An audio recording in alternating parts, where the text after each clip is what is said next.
Kompostujme, priatelia. Moje meno je Michal Vavrík a po mojom rozhovore prvom s Branislavom Moňokom z OZ Priatelia Zeme SPZ je tu druhý rozhovor s názvom Vermikompostovanie očami Viktora Vinceho. My sme OZ Kompostujme a teda tento rozhovor môže začať. Tak ahoj Viktor, ako to vidíš? Ahoj, snažím sa rozlepiť tie oči, ktoré majú byť ústredným artiklom tohto rozhovoru, takže ďakujem za pozvanie. Nespal som úplne dobre, ale dúfam, že sa to neprejaví na tejto hodinke.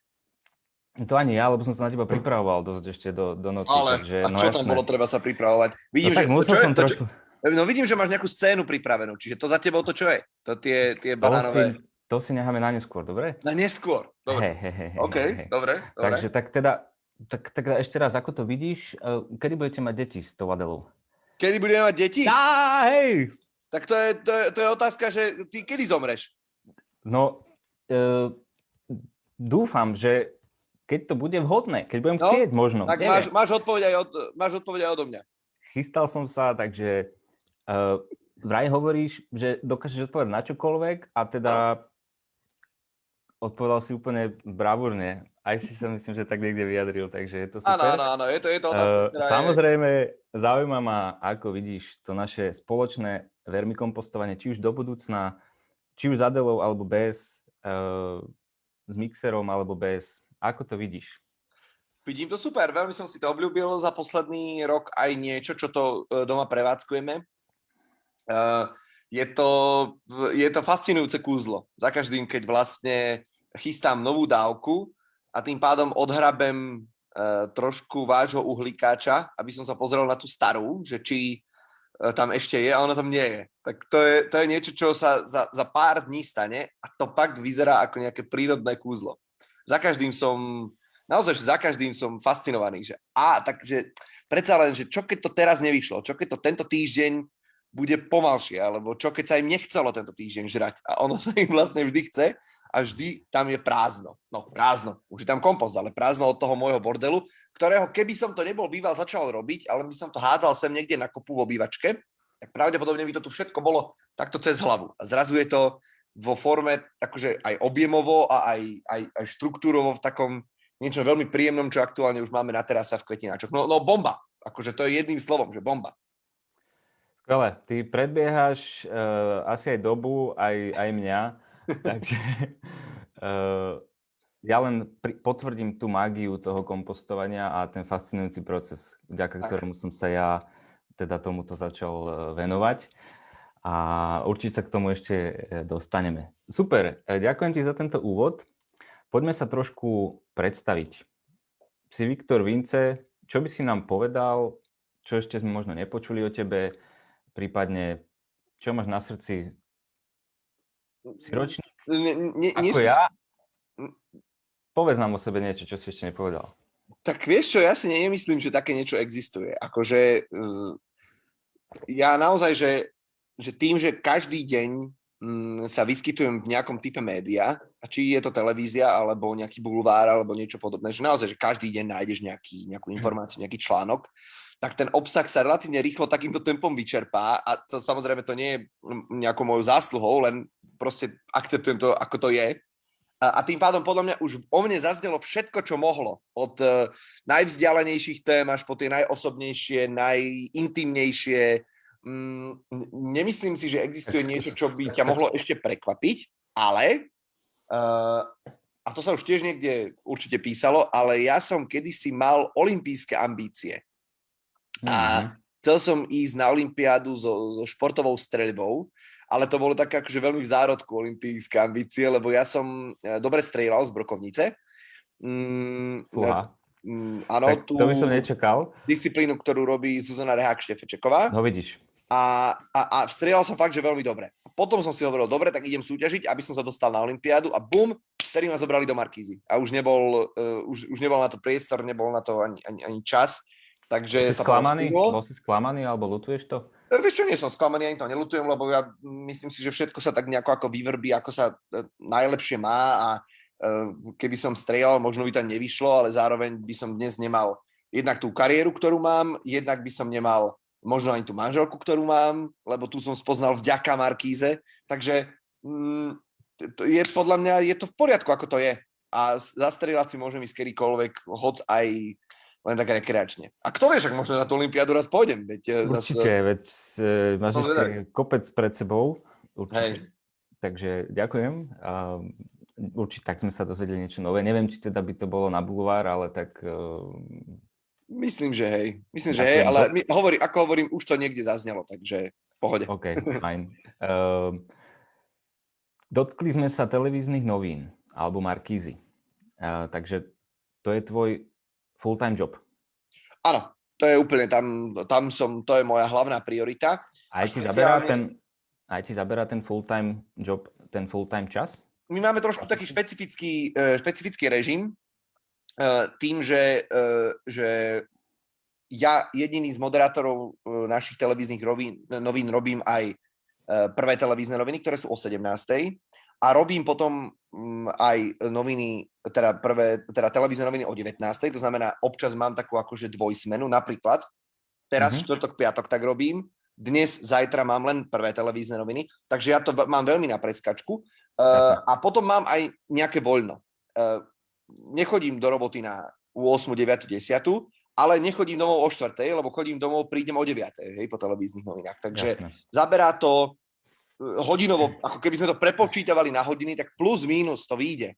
Len dobre, je to strašne rozhádzané a tým pádom ten zvyšok sa snažím... Áno, ten zvyšok sa snažím investovať do niečoho, čo je manželské, moje, alebo napríklad do tej osvety na sociálnych sieťach. OK, k tomu sa tiež dostaneme, určite. Dokedy máš zmluvu v Markíze? A nemusíš odpovedať. Nechcel by si byť našim kolegom v OZ Kompostujme? Vy ste ďaleko, vy nie si predstav, nie? Vy ste ďaleko, ale ja pozri sa. Na diaľku...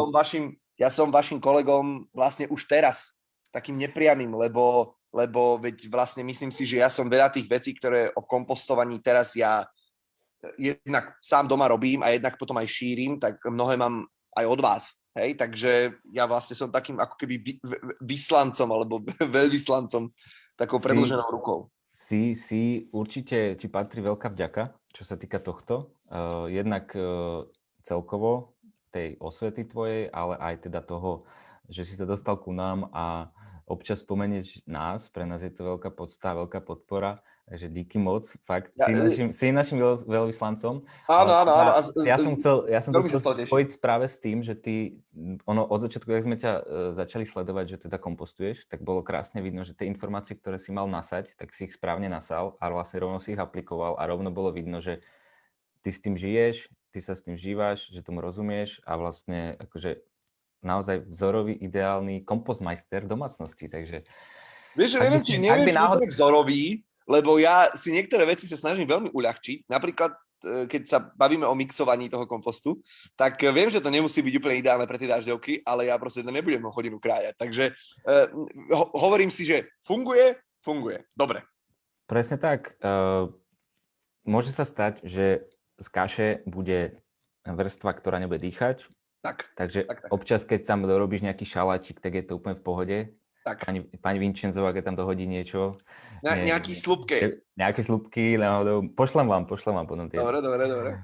No, takže dobre, môžeme ísť ďalej, dali sme si úvod, predstavili sme sa, teda hlavne ty. Ja by som skrátke k sebe chcel povedať, že teda ako som sa ku kompostovaniu dostal pri tejto príležitosti a teda ako aj projekt Kompostujme vznikol. Takže ja som si tak študoval na výške v Brne, končil som 1. stupeň a bol som na jednej prednáške, kde som prvýkrát videl toto kompostovanie v interiéri. Bolo to v Prahe, obecní prospešná spoločnosť Kokoza, akože nádherný projekt, veľmi ma inšpirovali a nejak tak o rok som sa k tomu potom vrátil a postupne začal nasávať, experimentovať doma v byte bez dažďoviek, s dažďovkami, až som vytvoril nápad a potom aj projekt komunitné kompostovanie v Žiline, aby sme mohli kompostovať na sídlisku.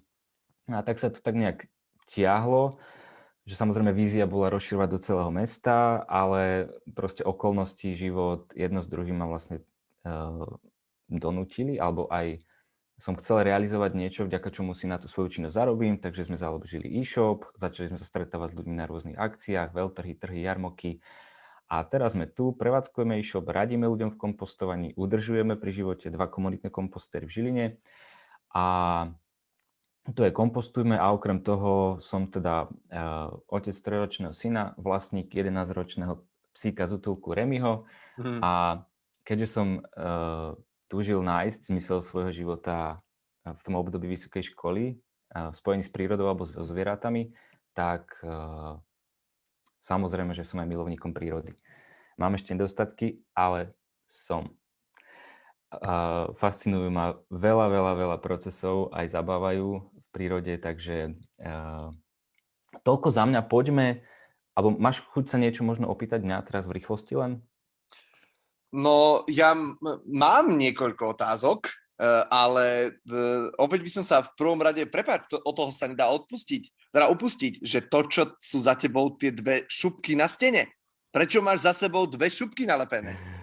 Vydrž ešte sa k tomu dostaneme. No ja viem, už si mi to povedal, ale toto je základom. Ja sa na to pozerám, máš to také 2 uši veľké vzdialené, tak ako sa od toho, vieš, to je úplne základná otázka, ale dobre, hovorím. Dostaneme sa. Odpoveď, tak čakám. Áno, dobre, ok, fajn. Dohodnuté. Dobre, poďme k úplným tvojim začiatkom, čo sa týka tvojho vzťahu s kompostom. Tvojho prvého kontaktu. Zaspomínaš si, kedy to bolo? No podľa mňa to bolo pred rokom, teda viac ako pred rokom, muselo to byť niekedy v úvode tej prvej vlny tej pandémie, lebo ja som na narodeniny dostal kompostér a ja narodeniny mám v januári, koncom januára, takže dostal som ho niekedy v úvode februára, sa mi zdá. Potom chvíľu tu len stál a potom od konca februára som sa začal do toho dostávať. No a bum, prišla pandémia a tým, že sme boli zavretí doma, tak som mal jednak viac odpadu pre tie dažďovky, jednak som mal viac času sa tomu venovať a viac času to pozorovať. Takže myslím, že to aj celkom pekne zapadlo. Mal som na mysli ešte časť ďalej v minulosti. Stretol si sa s kompostovaním niekedy predtým? Osobne nie. Vedel som, že vedel som, že niektorí ľudia túto čudnú alchymiu doma robia, že majú doma smetisko. To som si predtým myslel o kompostovaní v byte, hej. Okay. Že majú doma smradlavé smetisko, nejaký akože magori hipstery, hej.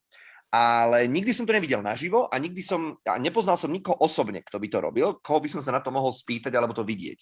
Vždy len fotky alebo videá. Takže vlastne ja som do toho naskočil ako niekto, kto si hovoril, že no tak dobre, tak to vyskúšam. To je všetko. Super. Na vyskúšanie geniálne. No. Ale predtým žiadna záhrada, žiadny kontakt u svokrovcov, u rodičov, u babky, u detka, u To pradička. samozrejme, ale to bol taký kompost, ktorému som sa aktívne vyhýbal To bolo hnojisko. Na metre, lebo to bolo, áno, to je niečo, čo sa akože nazýva, čo tak akože sa urbánne nazýva kompost a v skutočnosti je to akože kopa smetí na konci záhrady, ktoré smrdia už z ulice, hej. Takže ja keď som si toto potom predstavoval, že tak toto potom niekto robí v byte, však to je odporné. Čiže nedostatok informácií a tak boli spojené s automatickým predsudkom. Čiže áno, s týmto som sa samozrejme stretol. To bol prvý kontakt, áno. To som chcel počuť presne. No. Áno, a je to vlastne tvrdá realita, že kompost si spájame s hnojom, s hnojiskom a tým pádom tie predsudky voči tomu zápachu sú vlastne aj na mieste, ale sú zbytočné. Lebo či už napríklad pri vermikompostovaní, tak keď robíme veci dobre, samozrejme to nezapácha a veľmi ťažko sa stane, že by to zapáchalo. Tebe sa stalo niekedy, že by začal zapáchať? Nie, akože že ani raz. Mne sa tuším raz stali, najmä v tom úvode sa mi chvíľu stali mušky a odtedy vôbec, že ja neviem, ja som si aj potom hovoril, že to neexistuje, že ja keď som išiel na to skúsmo, že to mi hneď vyšlo, že keď mi ľudia potom písali, že my sme to mali muške, my sme mali zápach, hovorím, ja som nemohol byť nejaký geniálny, ja som proste len išiel úplne ako intuitívne potom a nejako zafungovalo. Takže možno som mal nejaké dobré dážďovky. Kto vie, odkiaľ som ich aj mal. Takže tak. No, šťastie začiatočníka, jak sa hovorí, vieš. Je to možné, no. Áno, dá sa zažiť čeličo popri tom, takže možno ešte si zažiješ len neskôr. Ti to možno zjednodušilo situáciu. No. Ale super, rovno sme načrtli začiatky vášho alebo tvojho vermikompostovania. tak zaspomínajme si na fázu tú predtým, možno tú rozhodovaciu. Bavili ste sa niečo o tom doma, alebo prišiel rovno darček a musel si začať? Oni myslím, mojich kamarátov, sa mi na ten kompostér poskladali, lebo vedeli, že by som ho chcel. A bolo to preto, že áno, ja som sa o tom s mojou manželkou rozprával predtým, ale bolo to samozrejme len v takých nejakých ako vzdialených intenciách, že no tak bolo by to asi super, nie? Že by sme nevyhadzovali proste ten bioodpad a že by sme sa mu venovali tu doma a možno to využijeme, uvidíme, ako to bude fungovať.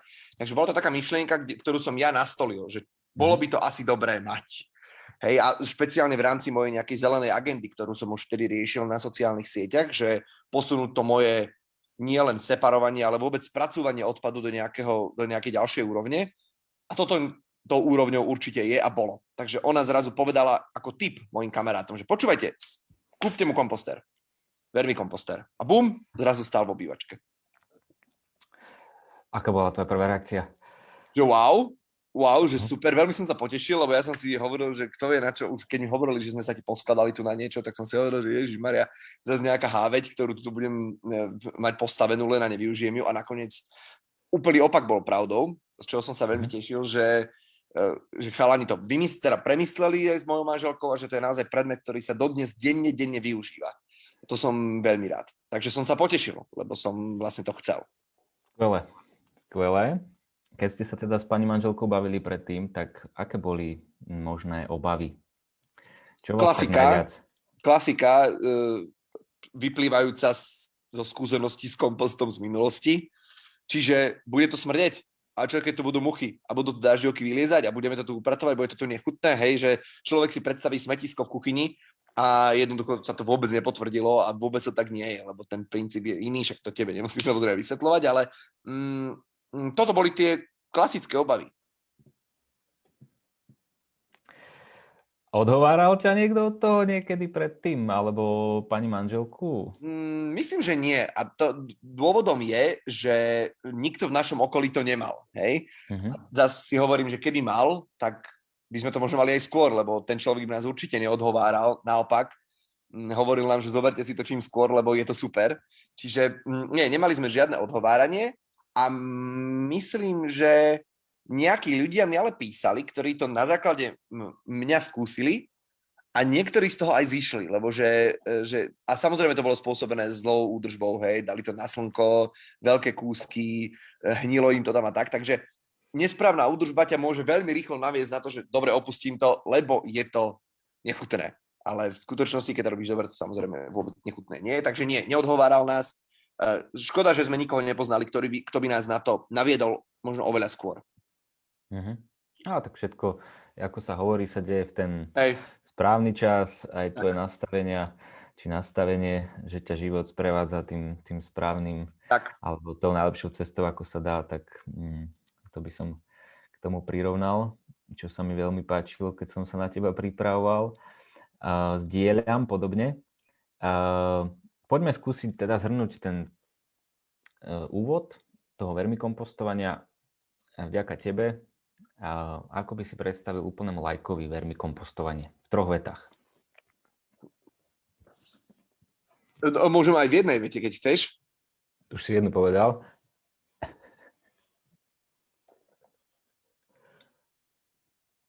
Zázrak premeny môjho odpadu na záhradné zlato. Skvelé. To je jednoznačne. To je úplne originálne. To je tá jedna veta. A skrátka, keby som to mal úplne niekomu, že úplne neználému predstaviť, jednoducho, priestor, v ktorom sa z vášho odpadu stane hnojivo. Bez zápachu, bez mušiek, bez problémov, takmer bez údržby. Geniálne. Môžeme to komunikovať ďalej takto ľuďom. Skvelé. No, u nás je to dennodenné čierne zlato, s ktorým prichádzame do styku. Ale záhradné zlato, to sme si ešte nepovedali, takže to tu máme. Skvelé. Máme zhrnuté základy, o nich píšeme aj na našom blogu. Tak poďme si povedať o základných pravidlách vermikompostovania, alebo teda kompostovania pomocou dažďoviek. A ešte by som doplnil, že prečo vermikompostovanie, tak lebo vermi je latinský červ alebo červík, takže využívame tieto pre niekoho možno nechutné, pre niekoho možno zábavné tvory na zázraky priamo doma v domácnosti. A okrem toho vermikompostovanie alebo všeobecne kompostovanie sa považuje za najefektívnejšiu recykláciu, ak sa bavíme o zhodnocovaní odpadu, tak ide o najefektívnejšiu recykláciu kdekoľvek na svete. Nepotrebujeme na to žiadne špeciálne obrovské zariadenia a vlastne vieme si spracovať či už ten svoj bioodpad z kuchyne, alebo teda aj vo väčších priestoroch, napríklad z rôznych možno nazvime to stravovacích zariadení a podobne. No, ide o to, že teda naozaj z mála vieme vytvoriť, že najväčšia tá technológia je práve tá dažďovka, hej, ktorú vieme krásne množiť, ktorá sa proste vie aj prispôsobovať tomu prostrediu a robiť teda tie zázraky, ako o tom spolu hovoríme. Super, takže aké pravidlá eviduješ ty a ktoré aj dodržuješ ty, alebo teda učíš to aj svoju pani manželku? No, akože je toho niekoľko, čo som odpozoroval za ten rok, čo som sa v tom snažil nejako zorientovať a naučiť sa. Ale tým úplne asi základným, keď sa chceme vyhnúť tým najväčším problémom, ktorými sú tie vlastne dva momenty. Tým prvým je pach a druhým sú mušky. Tak to je niečo, na čo som sa sústredil potom od začiatku, že ako tomuto predísť. A tomu sa predchádza už ešte predtým, než vôbec vložím ten bioodpad dovnútra k dážďovkám. Konkrétne tak, že my ten bioodpad z kuchyne zbierame niekoľko dní, a aby nezačal smrdieť, alebo aby sa nezačali tvoriť mušky, tak počas zimy ho vykladáme von na terasu, teda do chladu, kde funguje ako chladnička, tým pádom sa tam vlastne žiadne procesy nezačnú nejako zrýchľovať. A keď je veľké peklo, tak ho máme normálne v takej uzatvorenej nádobe v chladničke medzi vecami. A človek si občas opäť predstaví, že nechutné, ale tam tie veci ešte nie sú nechutné, oni nie sú zhnité, ja nemám plesne v chladničke, oni sú len v chlade, tu šupka z mrkvy, ja neviem, jablko, hryzok, bla bla bla. A potom, keď to vyťahujem, až potom riešim to, čo sa stane s dažďovkami, čiže toto je prvá vec. A tu som na začiatku vlastne úplne neodchytal a uvedomil som si to až potom, že vlastne prečo by to malo byť tu vonku, ako by to mohlo vydržať, jasné, chlad tomu pomôže, čiže skôr tak akože intuitívne som do toho išiel. To bol prvý moment. Intuitívne, po druhý raz. A druhý, to je ten, ktorý sa týka mušiek, tak hovoril som si, že no počkaj, keď tam hádžem to jedlo tak navrch do toho kompostéra, len tak navrch, tak jasné, že tam sa stanú mušky hneď, tak ako keby som to nechal tu na linke, hej. Takže ako to vyrieším? Dobre, keď to zahrabem, tak k tomu sa asi nedostanú, ale potom stále to bude trčať, veď ja mám stále toho odpadu veľa a zrazu som narazil na to, že vy odporúčate zakrývať to uhlikatým materiálom, a neviem ani, ako som vlastne na vás narazil. Hej? Nepamätám si to presne, fakt. A že, no dobré, tak objednáme jednu dávku. Objednal som aj ďalšie dažďovky, lebo som chcel, aby to išlo rýchlejšie. A zrazu to úplne prestalo. A hovoril som, jasné, však veď keď to zakrieš, jak nejakou dekou, tak potom logicky tie mušky sa tam nemôžu dostať dnu a von a podobne. Toto sú tie dva momenty, ktoré boli najkľúčovejšie pre mňa k tomu úspechu, lebo ten zvyšok bol potom jednoduchý. Čiže držať to v chlade, a zakrývať to, lebo potom nebude ani smrad a nebudú ani mušky. Toto sú úplne dva najzákladnejšie momenty, ktoré boli pre mňa. A vlastne dodnes sú. Dobre, nazvime to skladovaním alebo zbieraním bioodpadu, teda nejaká tá fáza predtým, ako sa dá do kompostéru. Nepríde ti, že ten bioodpad není dostatočne načatý, nahnitý, keď sa skladuje v tej chladničke? Určite. A tým, že ja som sa v istom momente, po tom, čo som tu mal také akože, špeciálne v tej prvej vlne pandémie, keď naozaj, že boli všetci doma,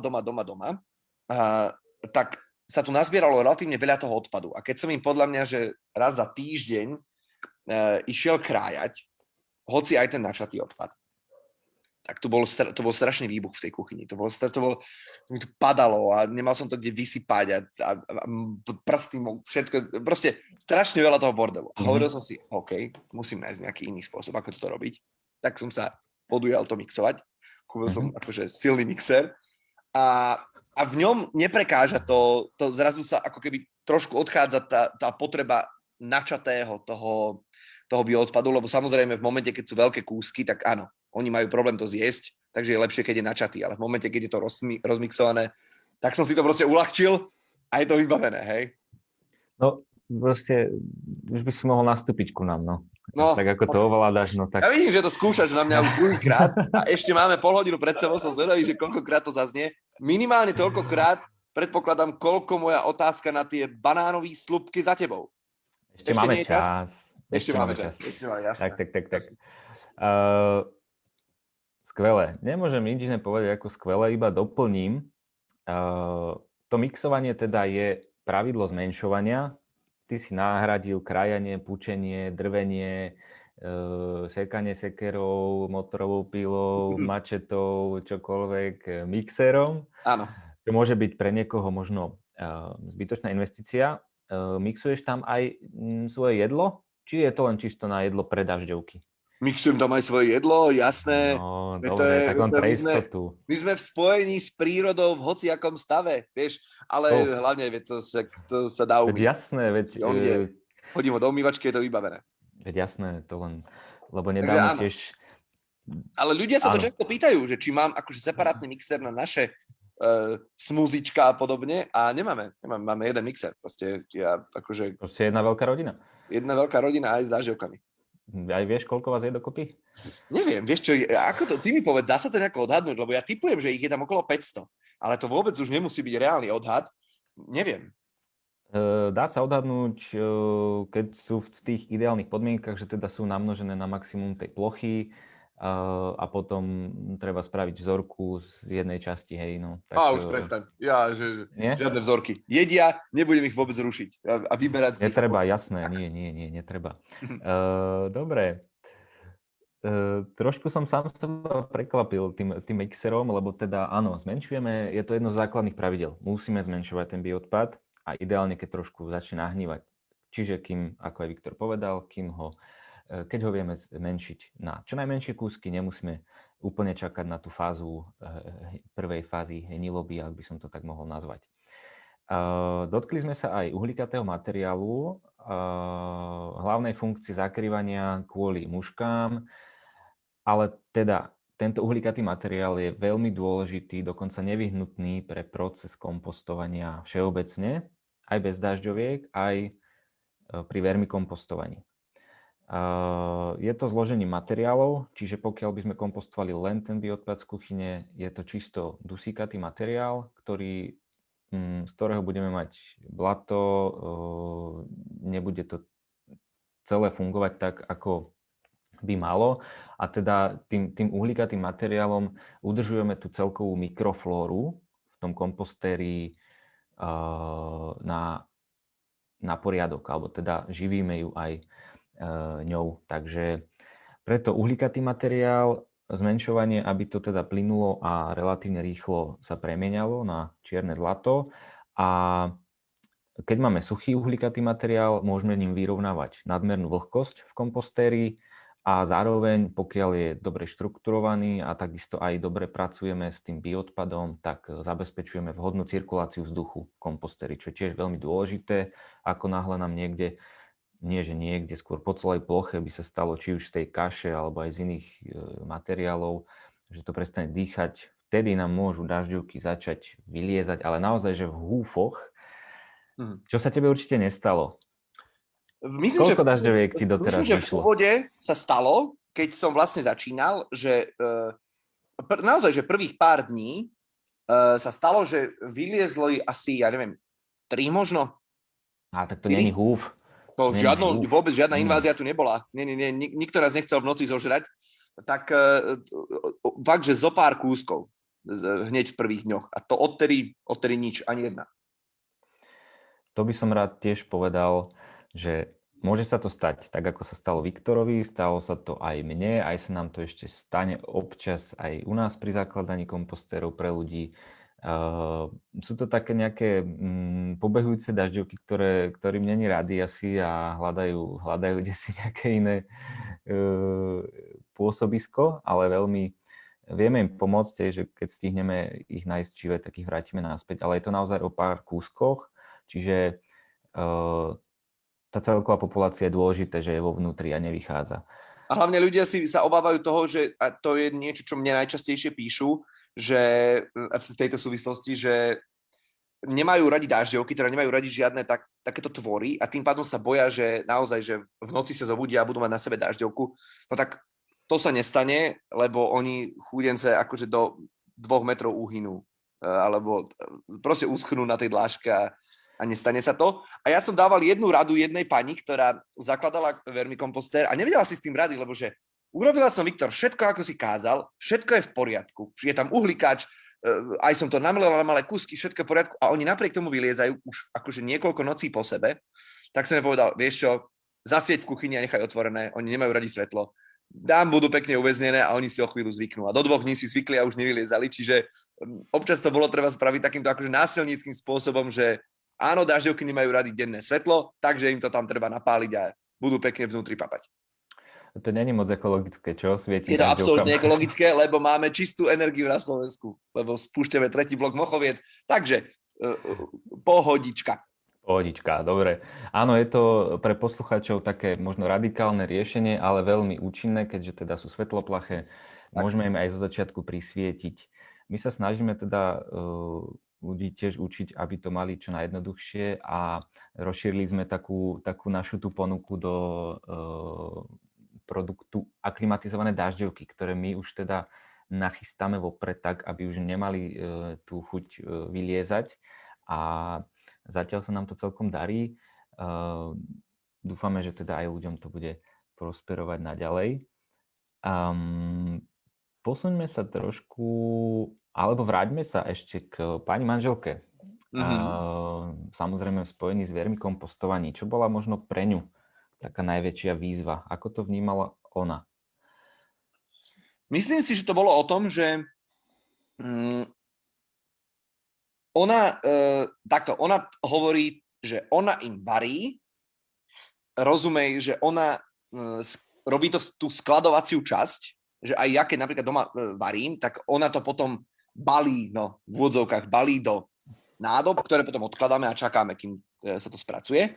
A ja ich potom krmím. To je celý ten proces od spracovania namletia alebo pokrájania až po samotné krmenie.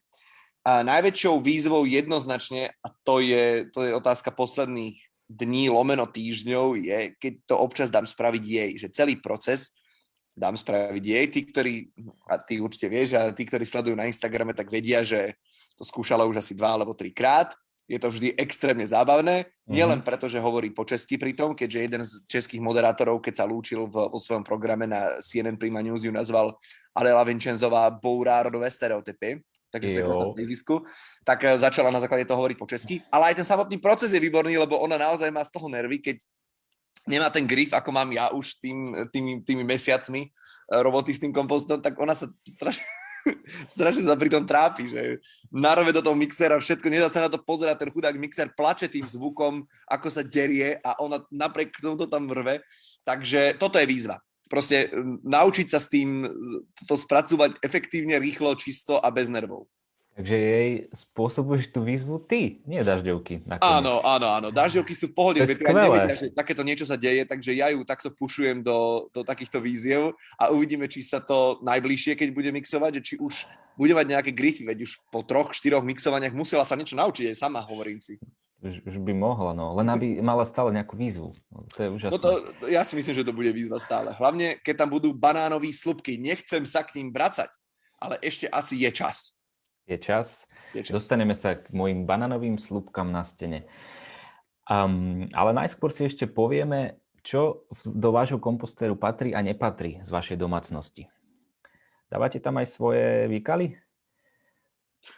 Ak toto robíte vo vašom OZ-ku, tak nechcem pre vás ísť pracovať, aj keby som už skončil v Markíze. Dobre? Čiže keď pre vás je kompostér latrina, hej?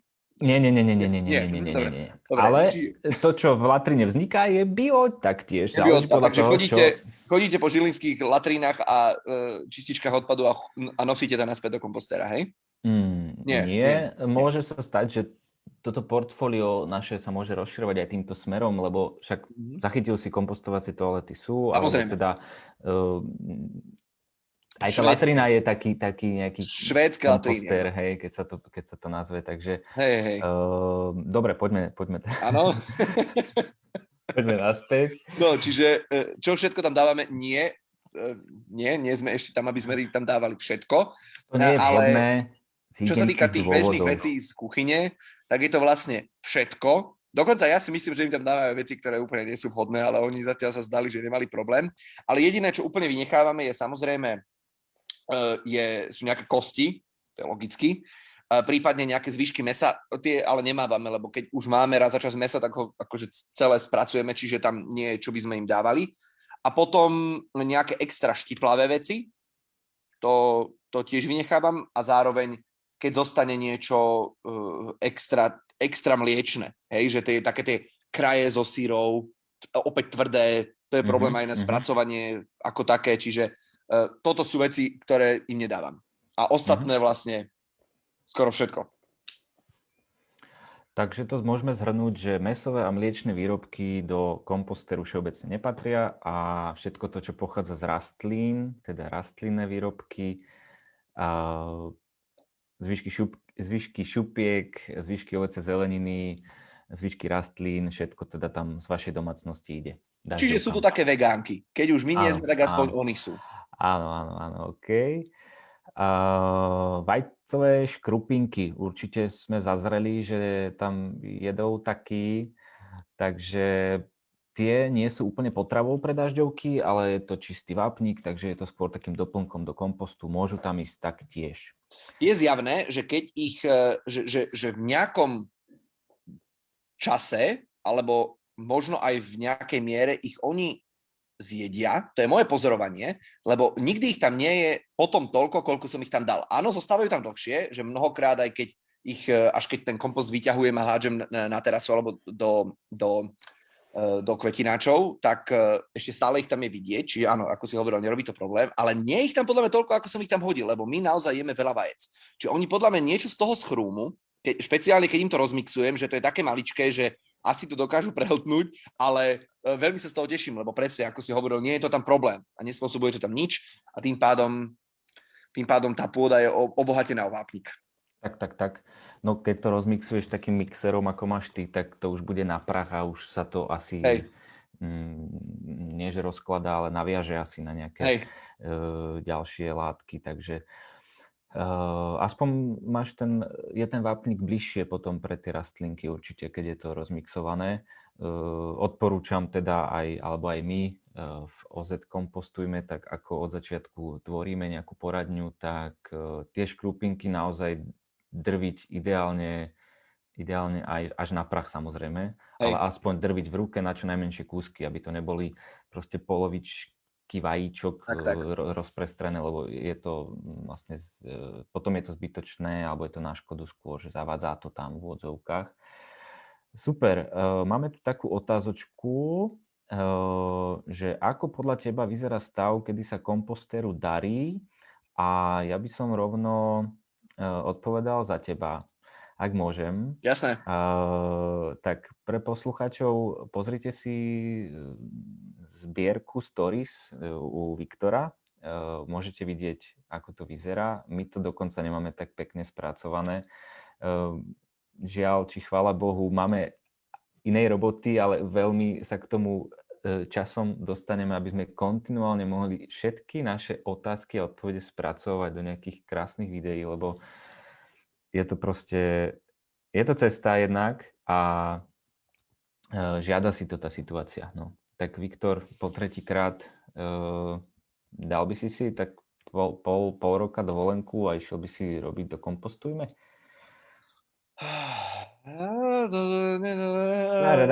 Dobre.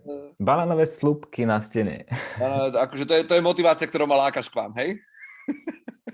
No ozaj, čo teba motivuje do práce? Necháme to otvorené, vieš? Necháme to Dobre, plynúť a dobre. uvidíme, čo nám dni a týždne nasledujúce prinesú. Jasné.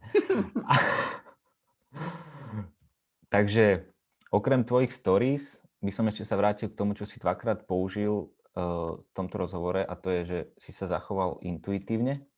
Takže tiež sa snažíme komunikovať ľuďom.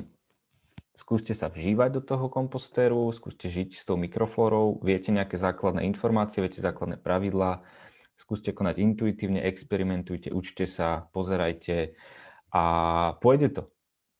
Proste, keď to ide, premieňa sa to, ide to, funguje to. Takže je to tak, dokonalá... akože tam presne to navnímanie toho, že predstavujem si, že som dážďovka a že ako by som to, akože keby som zrazu mal pred sebou teraz túto v tejto obývačke, že som hladný a mám pred sebou kus jedla, ktorý je 3-krát väčší ako ja, no tak koľko by som ho jedol? Hej? Ako by mi to dlho trvalo? Však by medzi tým zhnil. Tak čo keby mi ho ten, ktorý ma krmi, čo keby mi ho nasekal na miniatúrne kúsky? No trvalo by mi to kratšie, nestihlo by to zhniť a ešte aj ja by som bol šťastnejší ako dážďovka. Takže takéto ako keby tie vizualizácie toho, že čo by to znamenalo, sú pre mňa najlepšie fungovali, lebo to doteraz vlastne z toho žijem. Skvelé, takže hovoríš, že aj sa ti sníva o dažďovkách? Áno, myslím, že jedného dňa raz sa mi aj snívalo dažďovka na úvod. To bolo v čase, keď som mal asi 2 dní pocit, že niečo robím zle, lebo nejde dostatočne rýchlo. A samozrejme to bolo o tom, že som bol netrpezlivý a nedočkavý z úvodu. A teraz to už vlastne vôbec aj nevnímam. Vieš čo, to je normálne, že ani sa nad tým vôbec nezamýšľam, že to tu je a že sa tomu musím venovať. Je to proste, že raz za týždeň, tu máte, babi, zjedzte všetko, čo sme nachystali, bum, koniec, 10 minút. Žiadna údržba. Hej, že toto nie je niečo, čo musím teraz venovať väčšinu svojho života. Vôbec. Takže 10 minút týždenne platí. To absolútne, to maximum. Ak to teda nerobí pani Vinčenzová, lebo keď to robí pani Vinčenzová, to sa môže natiahnuť aj na šialenú pol hodinu, pritom v skutočnosti áno, že 10 minút a to aj s naložením veci do umývačky. Ale úžasné, že máš takú zástupkyňu. No. To je pravda. Hej, Úžasné, zase, aj to je hlavne extrémne no. zábavné, takže teším sa na ďalšie jej mixovania. Super, to aj my. Keď sa vrátim ešte trošičku, lebo je to pre mňa dôležité povedať, pre tých ľudí, ktorí nemixujú a len krájajú alebo nechávajú nahnívať ten bioodpad, tak naozaj je vhodné tú potravu dať do súvislej vrstvy a trošku ju prípadne utlačiť. Že nie je niečo dať tam, niečo tam, niečo tam, niečo tam, niečo tam, niečo tam, ale na jednu súvislú vrstvu, napríklad takto na jednu plochu do rohu, na tretinku kompostéru a trošku to prípadne utlačiť a samozrejme potom zakryť tým uhlíkatým materiálom. Je to viacej v tme, doplňa to ten uhlík do toho priestoru. Takže ten, kto nemixuje, súvislá vrstva. Ten, kto mixuje, môže byť takisto, ale tým, že je to pekne rozmixované, tak dažďovky sa do toho rýchlejšie pustia.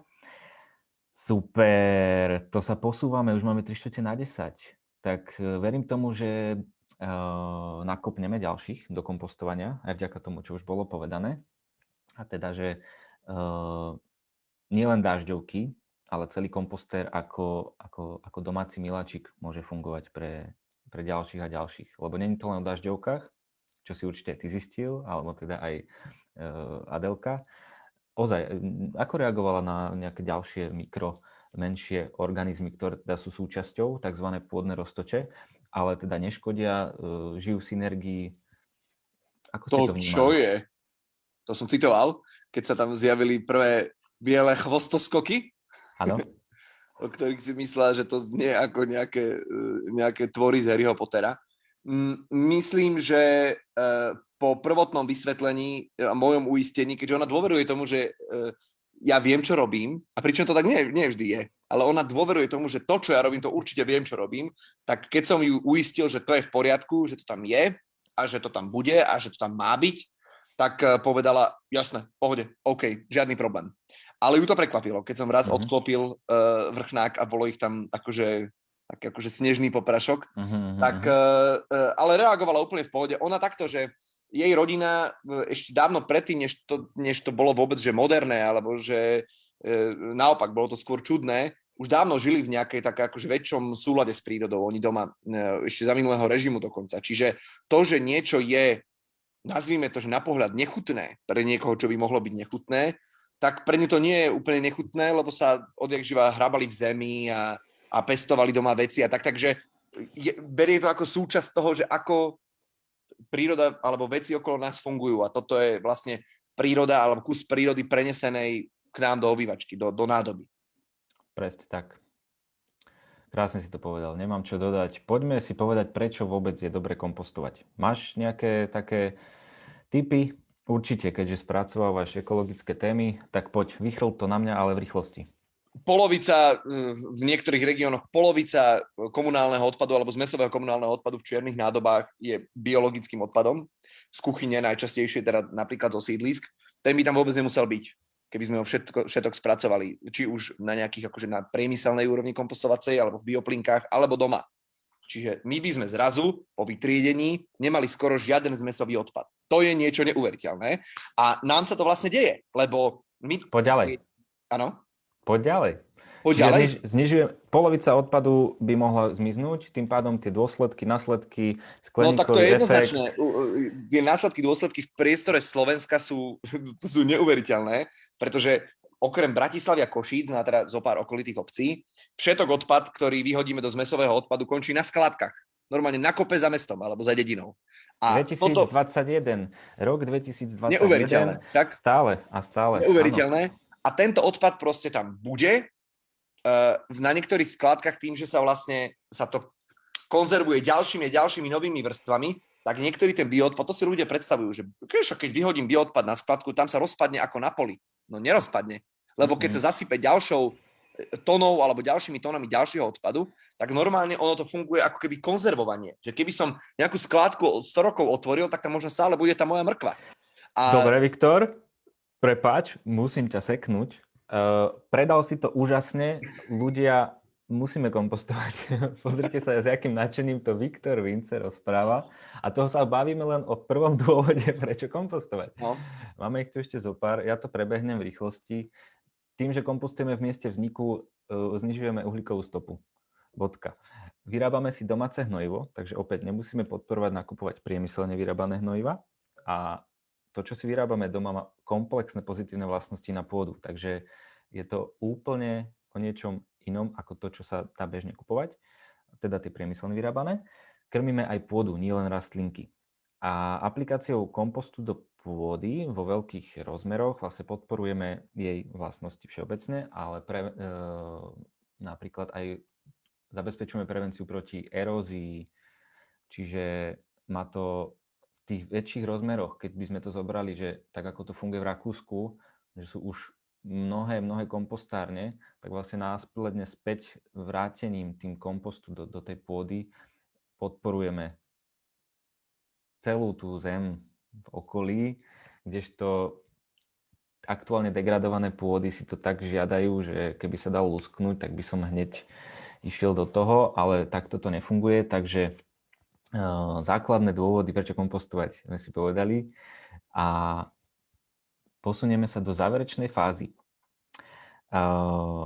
Nie, ešte som niečo zabudol. Toto by som rád. Takže kompostovanie začína byť dosť trendy, hej? Aj v interiéri, aj všeobecne.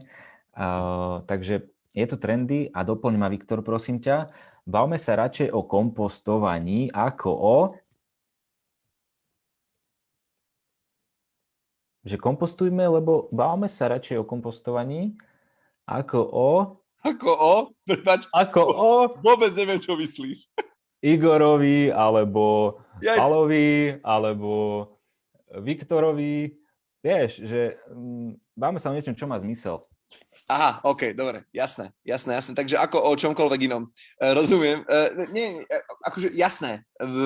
Ja sa na to špeciálne teraz teším, že čo to bude robiť s obyvateľstvom, keď obce už niektoré musia, niektoré to už robia, od júla budú musieť všetky vyslovene od ľudí zbierať biologický odpad z kuchyne a triediť ho samostatne ako zložku a nejako s ňou nakladať, či už v kompostárniach alebo v bioplinkách a podobne. Toto bude musieť byť súčasťou toho, že ľudia si k tomu vytvoria návyk, že budú doma zbierať, že to budú vynášať do samostatného kontajnera, že to nebudú hádzať do zmesky. To vlastne je také kompostovanie vo veľkom. To, čo my robíme tu teda doma v menšom, tak toto bude kompostovanie alebo iné spracovanie vo veľkom. Ja som veľmi zvedavý, ako to bude fungovať, lebo toto bude tá najdôležitejšia odpadová téma, myslím si, za ostatné možno roky a zo pár rokov do budúcnosti, že ako sa s týmto ľudia stotožnia, ako k tomu budú pristupovať. Pozrieme sa na triedenie plastov alebo papiera. Mnohé tie veci ešte stále dobre nefungujú, lebo ľudia to nerobia a pritom by mohli, že sú vlastne v tom lajdaví, že je zaťažko niekomu vyhodiť plast do vedľajšieho kontajnera. Tak bude vyhadzovať kuchynský odpad do vedľajšieho, do ďalšieho kontajnera, keď mu to možno bude doma smrdieť a podobne. Toto som veľmi zvedavý, ako bude fungovať a toto bude tým novým nastavením akože spracovania odpadu na Slovensku. Ja tomu dávam veľké nádeje. U nás v Žiline teda bolo umiestnených prvých 100 kontajnerov a plnia sa veľmi príjemne. Najväčší problém je možno to, že nemôže auto prísť vysypať, lebo sú tam zaparkované auta. A určite, keby sa robili analýzy, tak možno není ten odpad úplne že 100% čistý, ale skvelý posun. Akože naozaj vnímam to, že ľudia sa naučia, pokiaľ s tým nebudú musieť mať viacej roboty. Tak. Kdežto keď sme sa snažili ľudí prilákať k kompostovaniu v komunitnom kompostéri, tak nie. To síce to je môj odpad, ale nie. Ja to len chcem vyhodiť a vybavené. Takže, ale stotožňujem sa s tebou určite. Posuniem sa ale ďalej do tej našej záverečnej fázy. Dobre, máme posledných pár nejakých minutiek, takže vyťahneme niečo z takých pikošiek na teba ešte. V televíznych novinách o kompostovaní bola reportáž, rozprával si niekedy? Kedy naposledy? Spomenieš si? Podľa mňa veľmi nedávno. Ja neviem, že možno 2 týždne, ak si správne spomínam. A bolo to práve v súvislosti s tým, čo sme teraz hovorili, ten zber kuchynského odpadu na sídliskách. Áno. Myslím, že sme mali reportáž niekde zo Záhoria. OK. A vnímaš, že sa častejšie hovorí o kompostovaní v správach? Určite, pretože a myslím, že sa viac hovorí aj o odpadoch všeobecne, aj o kompostovaní, lebo jednak tá zelená téma rastie, čo je skvelé, a zároveň je to najjednoduchšie pojitko medzi človekom, ktorý nejako sa žiadnej, nazvime to, zelenej téme nevenuje, pretože odpad každý z nás tvorí doma. Každý z nás si vie predstaviť, čo znamená mať odpad, každý z nás vyhadzuje niečo. Keď hovoríme o emisiách, elektrárniach, CO2, to sú stále, môžu pre niekoho to pôsobiť ako, že sú to vzdialené témy. Ale odpad má každý vo svojej obývačke, alebo teda kuchyni. Čiže k tomu sa napojiť je najjednoduchšie. Takže áno, hovorí sa o tom častejšie a aj u nás v správach my máme možno každý deň niečo, buď odpadové, klimatické alebo zvieracie. A ja som z toho, akože ja sa z toho veľmi teším. Super. Keď spomínaš tú prácu ešte, tak čo s bioodpadom, ktorý vzniká v Markíze? My ideme takto, že my separujeme normálne odpady štandardného typu. Tam veľa bioodpadov akože nevznikne, lebo ľudia tam, máme tam reštauráciu, ktorú jeme, oni musia samozrejme spracovať ten odpad tak, ako reštaurácie musia. Ale ideme trošku to skúsiť prenastaviť ešte viac, to spracovanie odpadu v Markíze. Už sme to mali rozbiehať minulý rok, ale prišla pandémia, home office a podobne, takže teraz dúfam, že bude znova rozbiehať, aby sme v tom boli ešte lepší. A niečo interiérové alebo exteriérové, alebo... Uvidíme. Vôbec akože ten plán konkrétne vytýčený nie je, ale musíme ísť určite niečo urobiť aj pre ostatné typy alebo zložky odpadu. Dobre, super. To sa tešíme, treba samozrejme rozširovať, takže budeš tam ten náš spojenec. Dobre. A teraz trošku taká chulostivá. Natrel by si Adelu vermikompostom? No tak už vysušeným, hej, z ktorého som povybral dážďovky, keď by som ho vybral z poschodia. Určite, lebo je to kvalitka, ale neviem, že či by to prospelo jej pokožke alebo jej koži. Takéto, to mi ty povedz ako odborník na kompost, že či to má aj blahodárne účinky na ľudské telo. Tak je to veľmi výživné, ale tomu, aby som to dokázal, alebo teda našiel nejaké vedecké výskumy, tomu som sa nedostal. Takže na to môžeš byť práve ty ako novinár úplne ideálny prípad. Čiže ja budem robiť výskum na svojej manželke v obývačke, hej? Takto si to predstav. A potom spravíš o tom tú stories. Teda jasné. Dobre, odkážem, už možno si od vás nikdy nič nekúpime, keď to odkážem, ale možno hej. Pohode. Videl som naozaj pani v jednej facebookovej skupine z Ameriky sa tým potierať po tvári. Super. Ako to dopadlo, to som sa nedozvedel. Ale Výborné. vyskúšať treba, však čo ťa nezabije, to ťa posilní. Tak. No. Dobre, Viktor, čo by si urobil, keby si mal všemohúcu moc? To je strašne ťažké. To ja si nemyslím, že by som Mať vedel. moc je ťažké?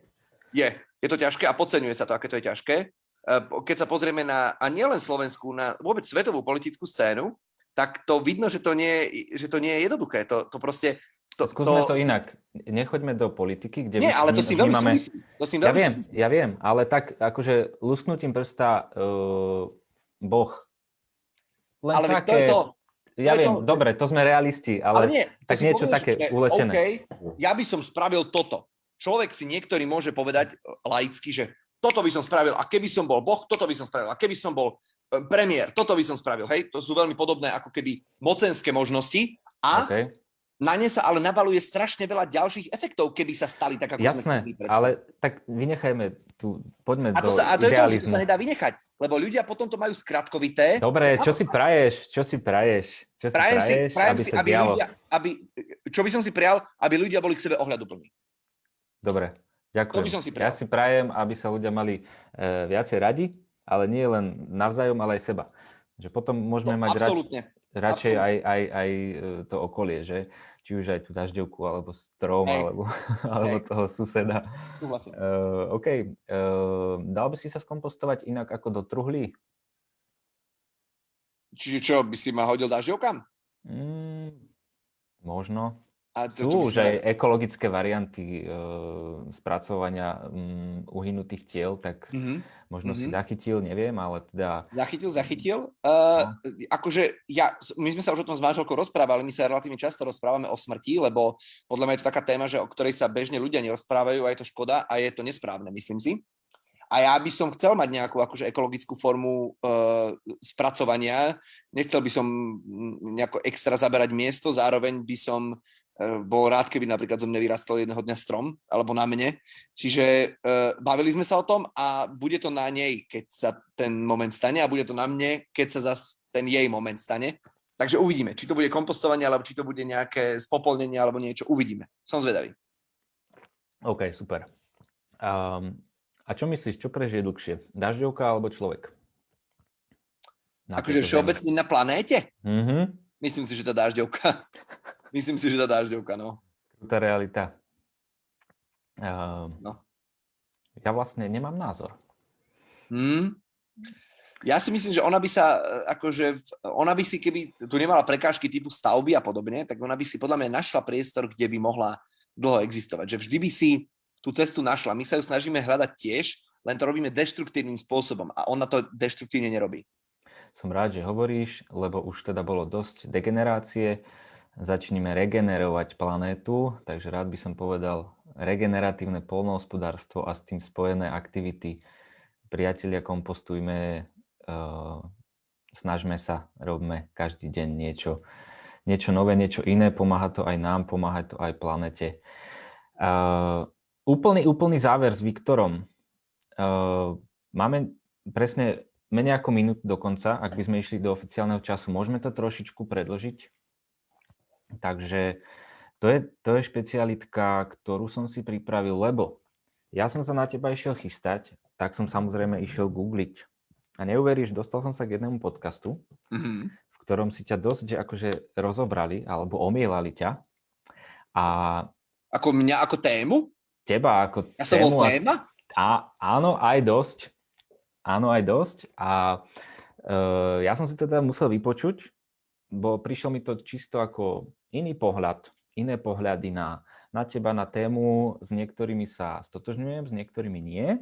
A rád by som, naozaj som si v krátkosti spravil poznámky, tak rád by som ťa s tým konfrontoval. A rád spomeniem aj teda tento podcast, ako sa volá, Mudrovačky z obývačky. Veľmi ma zaujal úvod, naozaj, na to, že je to z obývačky, proste príjemné. Ale poďme k veci. Vraj buzeruješ, ale reálne to vlastne nemá dopad. Aktivizmus výchova bubliny, ktorá nemá dopad na planétu.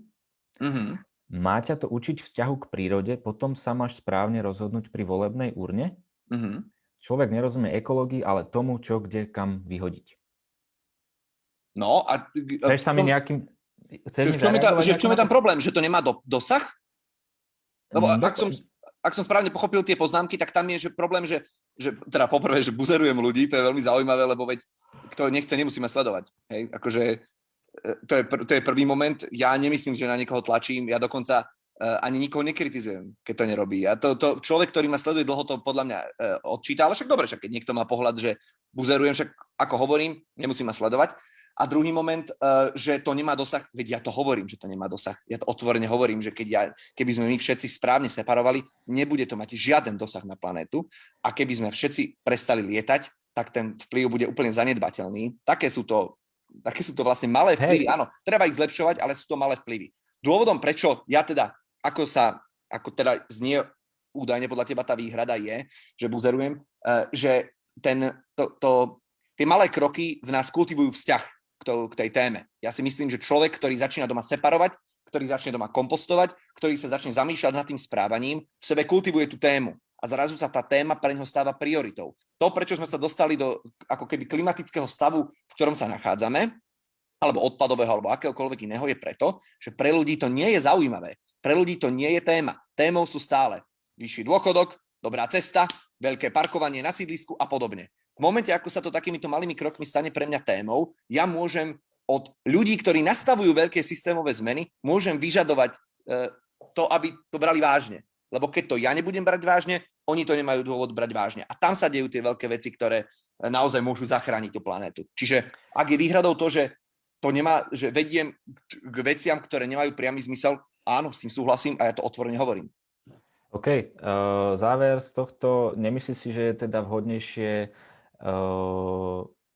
tú energiu investovať akoby možno ešte inde alebo ďalej? Pri všetkej úcte vynaloženej energii, ktorú si tomu už dal, je to určite pomáhaš tomu celkovej osvete, ale že či vlastne nejaký ten možno iný pohľad, alebo ďalší zámer, že napríklad podporiť, mne príde, keď spomínaš aj tú politiku, tak mne príde podporovať možno ľudí, aby išli tvoriť nielen tú politiku, ale aj tú legislatívu cez iné možnosti. Spomínal som v úplnom úvode Branislava Moňoka, z OZ Priatelia Zeme SPZ, určite viacero ďalších, ktorí tlačia na legislatívu iným spôsobom, ako aby išli oni do tej politiky. Určite. Čiže napríklad v tomto, nechcem to nejako ďalej naozaj rozvádzať. Ja budem rád, ak si to prípadne pozrieš, sa možno k tomu aj vyjadríš. Ale ekológia vlastne v konečnom dôsledku znamená úplne niečo iné, čo možno prezentujeme obidvaja spoločne. Napríklad také kompostovateľné vrecká. No. Hej, to by si nám tiež mohol spracovať do úžasnej témy, keď už si tým našim Mohol. veľvyslancom. Tých tém je tak strašne veľa, že že ten zoznam, a presne ako sme hovorili na úvod, tým, že to robím vlastne vo voľnom čase, tak aj teraz som už dlho nerobil, chcem robiť o zelenej energii teraz, tej, ktoré vidíme všade v outdoorovej reklame, že ako to vlastne funguje tak zvláštne. Čiže áno, môže to znamenať, ale to sa trošku asi vrátim k tomu, čo si hovoril pred chvíľou, že keď niekto si nájde v tom záľubu, že bude na to tlačiť aj iným spôsobom, super, ale ja si myslím, že to masy nikdy nebudú.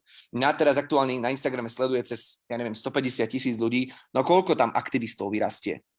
Možno 10, 20, ale zrazu 140 alebo 150,000 ľudí, keď začne lepšie separovať a začne v sebe kultivovať ten vzťah, to môže mať úplne iný efekt na ich životy ich ľudí okolo seba, ktorí budú robiť ten výtlak, presne ten, ktorý som spomínal. Takže či by som mohol investovať energiu do toho, aby to robili aj inak? Asi áno, mohol. Ja som si zvolil túto cestu a úplne rozumiem, že niekomu sa nepáči. Ale ako hovorím, nemusí ma sledovať. Jasné. Je to v úplnom poriadku. Pokračujeme ďalej a robíme najlepšie, ako vieme. V celkovom živote, v tých témach, či sú to ekologické alebo environmentálne. Ja by som teda úplne v závere chcel citovať z článku pána Mareka Dzurenko. A teda Začiatok citácie. Podľa oxfordského slovníka ekológie je ekológia vedecká disciplína skúmajúca vzájomné vzťahy medzi organizmami a všetkými aspektami ich prostredia, živými aj neživými. Ekológia teda nie je o nakupovaní bezobalových výrobkov, vegánstve, triedení odpadu či znižovaní uhlíkovej stopy. Ekológovia sa v rámci výskumnej činnosti zaoberajú napríklad potravnými reťazcami, vplyvom klimatických podmienok na aktivitu organizmov alebo tokmi materiálov a energie v ekosystémoch. To, čo sa bežne v slovenčine oznakuje ako ekológia, v skutočnosti znamená environmentalizmus. Práve environmentalizmus predstavuje filozofiu alebo ideologicko-sociálne hnutie smerujúce k ochrane životného prostredia.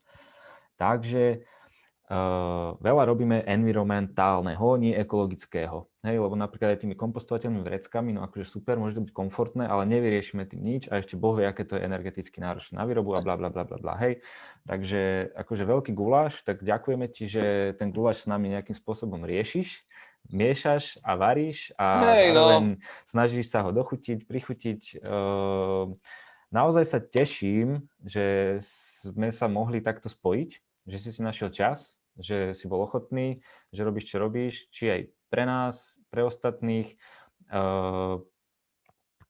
Som ti vďačný. Prajem všetko dobré do domácnosti aj dažďovkám, aj pani manželke. A ak máš niečo pre nás posledné, čím by si sa chcel s nami podeliť, tak... No mám. Sakra. Už čo viem. Sú tie slupky? No jasné, tak šupky sú jeden z dôvodov, prečo sa ľudia boja kompostovať možno všetko, lebo je to exotické ovocie, ale keďže mikroflóra a tá sila toho vie aj degradovať tie látky, ktoré tam ich obsahujú a môžu obsahovať, tak samozrejme sa dajú kompostovať aj banánové slupky a hlavne tie sú ešte tie super z tých citrusov, lebo sú naozaj také mäkké. Tie pomarančové, citrusové, tých už treba mať tak pomenej a ideálne tiež posekané na čo najmenšie kúsky, prípadne podrevené. Takže čo povieš? Stačí? Absolútne, ďakujem veľmi pekne. Žil som v takom napätí toho, že čo si to tam pripravil, ale áno, absolútne s tebou súhlasím, čak aj my mixujeme a krmíme banánovými šupkami. Takže ďakujem ti pekne ešte raz a drž sa, prajem ti krásny deň. Ďakujem za pozvanie, pozdravujem všetkých a držím aj tebe, aj vám palce. Díky moc. Ahoj. Ahojte všetci. Čaute.